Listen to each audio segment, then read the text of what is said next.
Hey guys, it's Reenactment Day here with another video, and in this video I'm going to be showing you how to assemble this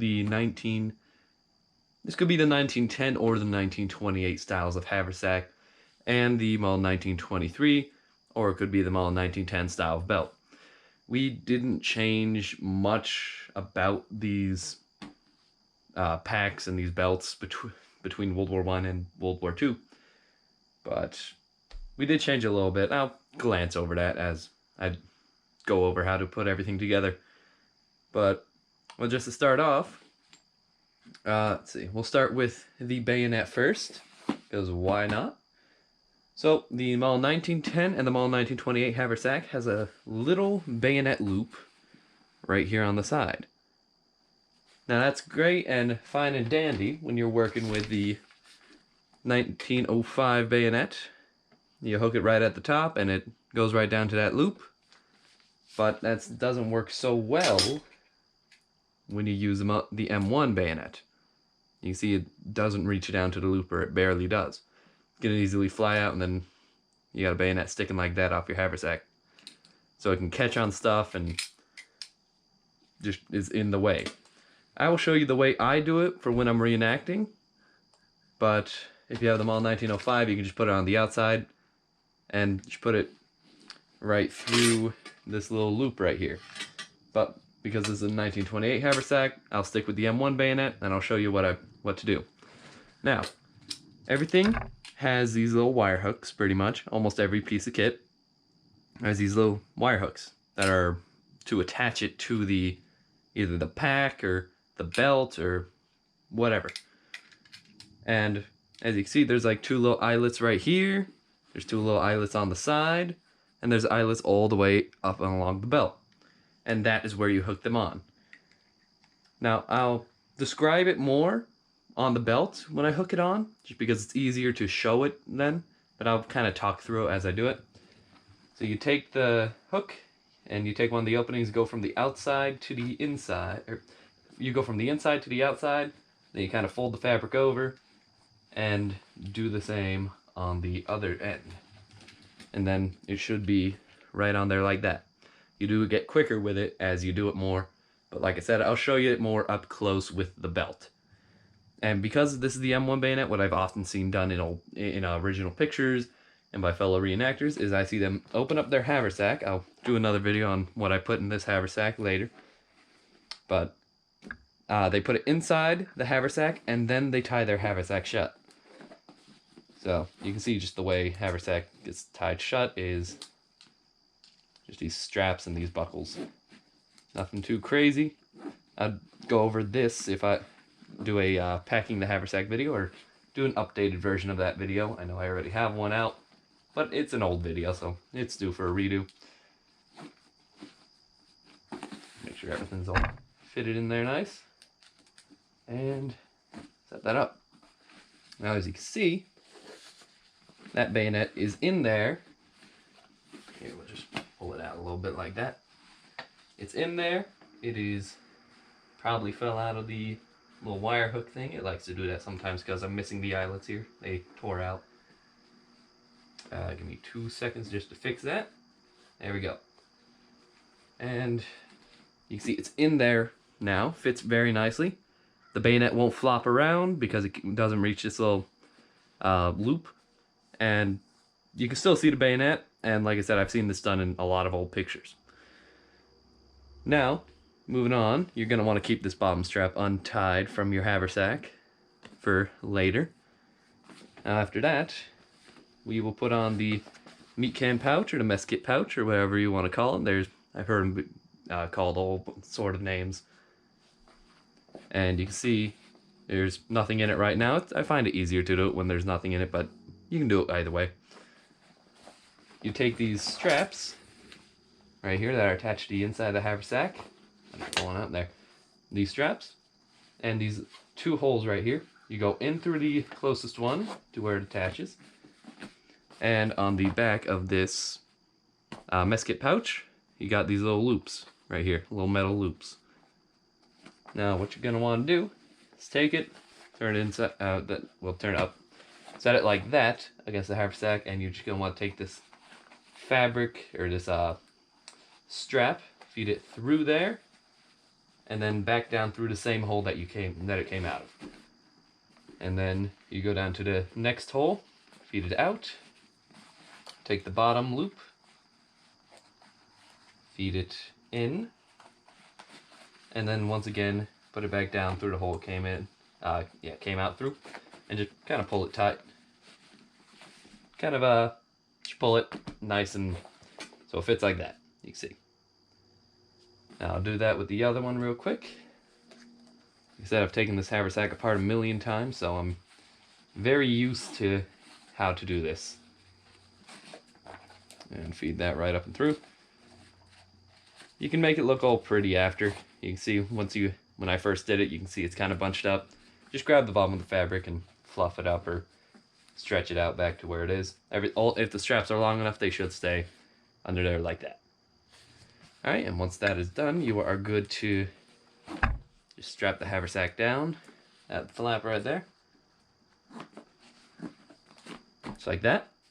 Now, next, working on actually, I'll go over the mess kit first. Now, this pouch has 3 separate slots.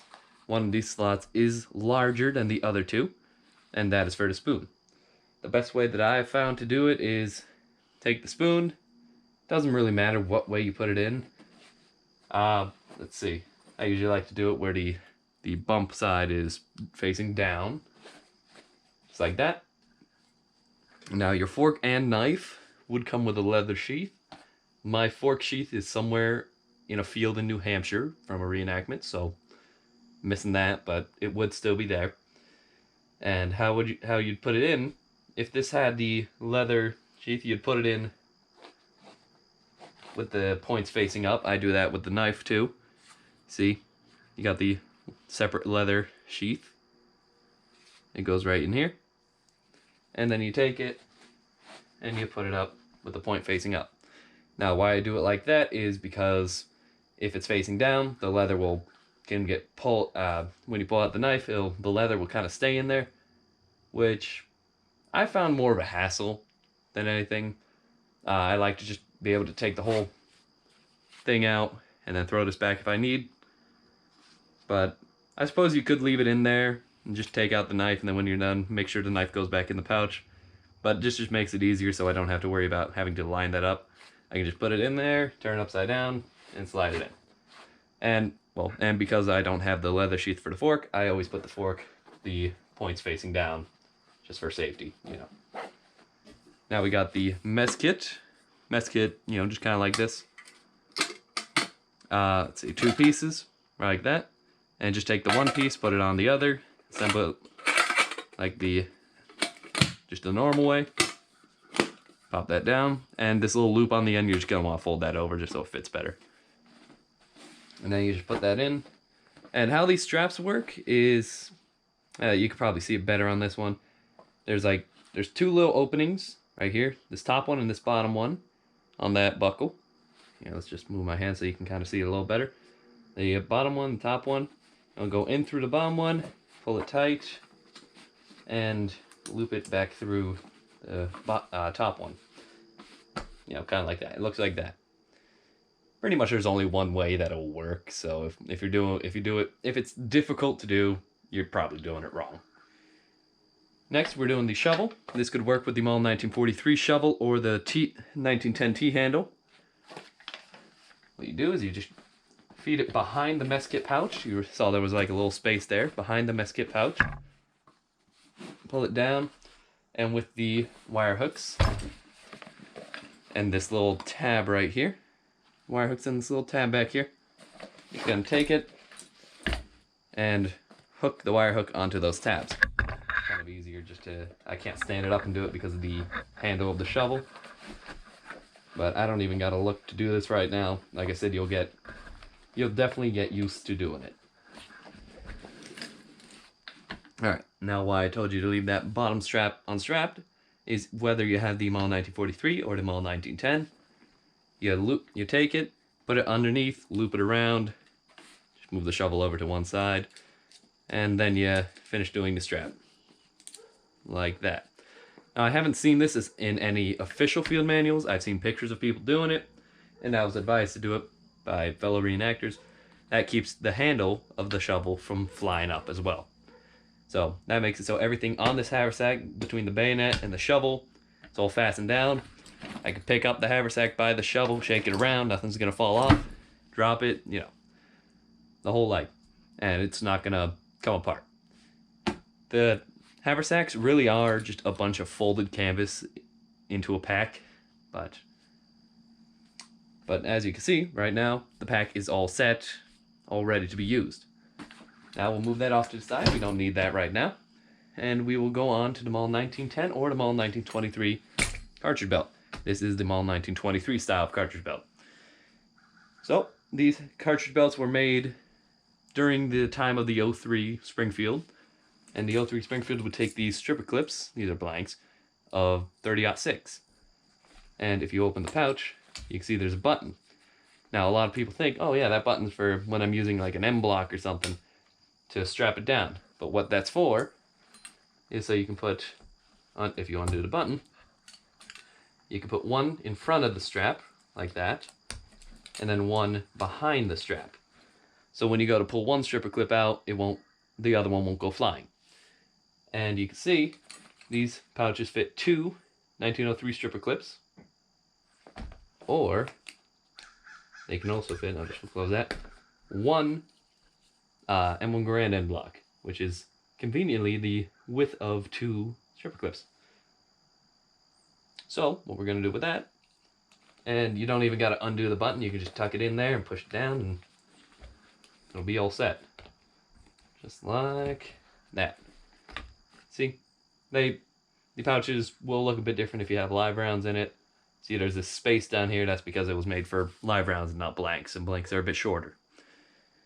Alrighty, going on, I can show you the wire hooks. Now there's a couple different ways to set up the field gear. Pretty much the main 2 things you're going to have: your canteen and your mess kit pouch. Or not your first aid pouch. Mess kit pouch is on the haversack. And what I like to do is on my left side, I like to put my canteen right here. And on my right side, I like to put my first aid pouch right up front. Now, I think official Army regulations are to put it back on the back, both of the things on the back. But I've seen a lot of guys put the mess kit, or first aid pouch, up on front like that. Now, the reason they do that is what I've heard is because if you get wounded, you're not going to want to have to roll over, reach behind you, lift the dot, take it out, and then you can use it. If you have it right up front, you can just get it a lot easier. So, time to go over the wire hooks more and how to use them. See, there's an opening right here, 2 little eyelets, and you're just going to take the strap and go from the outside, or the inside to the outside. If you go from the outside to the inside, it will work, but here. These, on the belt, it can be a little finicky because these are reinforced, thicker eyelets. But the reason you don't want to go from the outside to the inside is because the hook can catch on your clothes if you try and take off the belt. Like this, the hooks aren't going to catch on anything.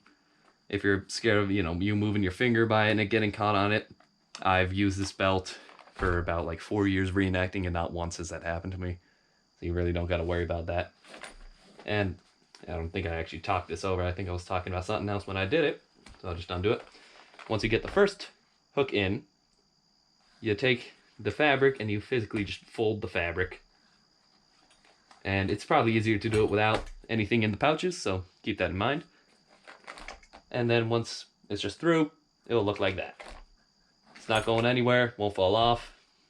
That's the first aid pouch. I don't know why I'm insisting on calling it a mess kit pouch. Alright, and same thing, I'll put my canteen on the back, on the left side. Go from the inside to the outside, and fold the fabric. Go from the inside to the outside. There we are. Just like that. Now to tighten this belt, what you would do is the 1910 version. This is where it really differs between the 1910 version and 1923. 1923 version, you just kind of take up some fabric from the belt. You take this buckle, which is just like a normal feed kind of buckle.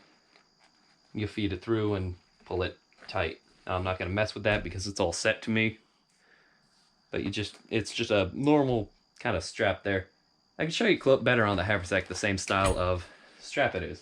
Plus, I need the Haversack for the next part anyway. It's this exact same kind of strap right here. You see, you just take one end, you push it in, then you grab the other end and tighten it down. It's the exact strap on the belt, but larger.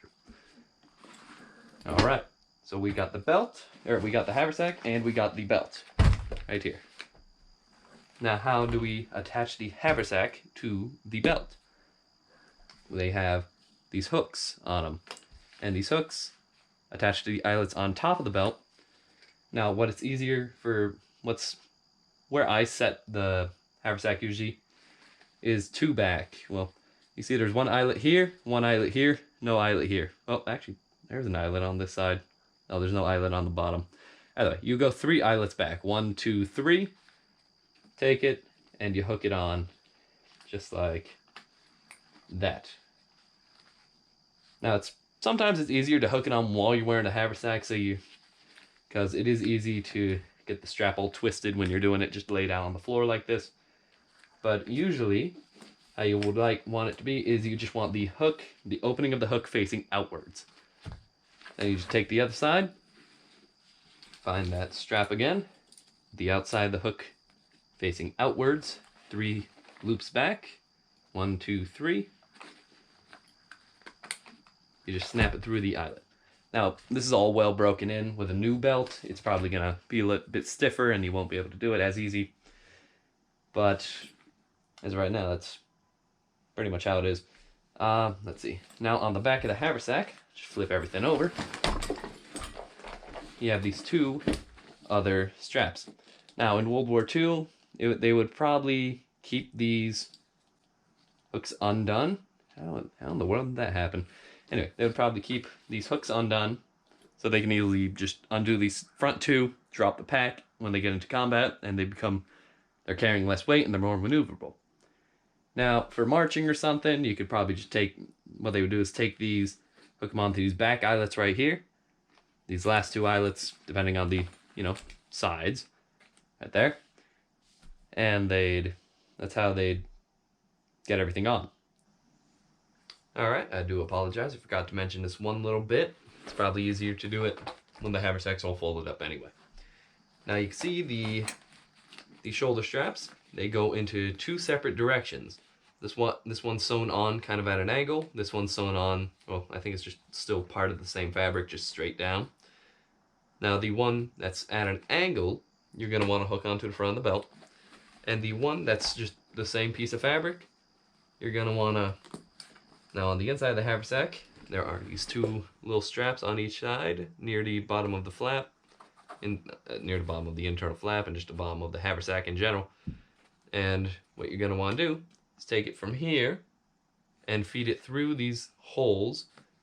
As you can see, I have it through the second ones from the inside. So, 1, 2 right there. On both sides. Second one from the inside. Feed it through. Or at least, you don't even got to feed it through. You can feed the hook through if it's easier. These have just worked their way out over time. And then you're just going to take the hook and just hook it straight on. Now, I don't really...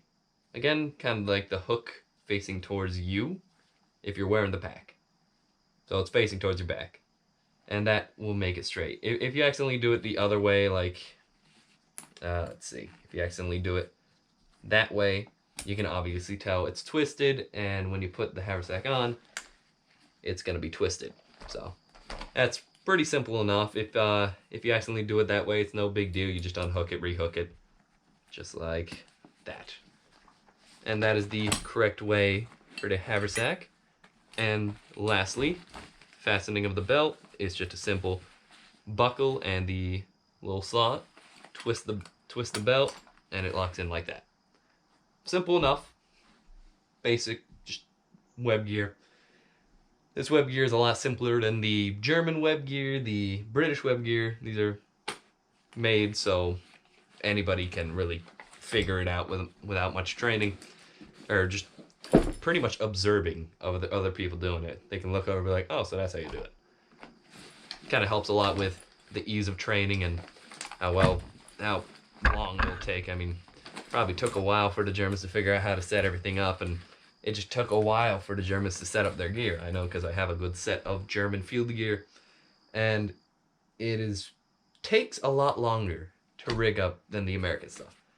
Now, this video is a bit longer. If I was doing this without describing what I was doing, I'd have this haversack put together in 3 to 5 minutes. But because I was describing everything, that's why it's so long. So I'm giving all the explanation of what I'm doing, so you guys can figure it out. But German field gear probably can take like 5 to 7 minutes to put together. And it's very difficult to get everything lined up, putting it on too. This one, you put it on, everything's where it should be, nothing moves around. The German field gear, if you put it on, you gotta reach behind you, move the bread bag to the hooks, and either way, I'm going on a rant about other field gear, but very simple field gear, stays in place where you need it to be, where you put it, and shouldn't move at all if you did everything right. So that is going to be it for this video. Well, thanks for watching. I hope you enjoyed. If you found this informative, please like and subscribe. I'll make some more. I'm redoing a bunch of old videos, like tutorial videos, so look out for more of those. But please like and subscribe for more content like this. And once again, thanks for watching. I'll see you guys later.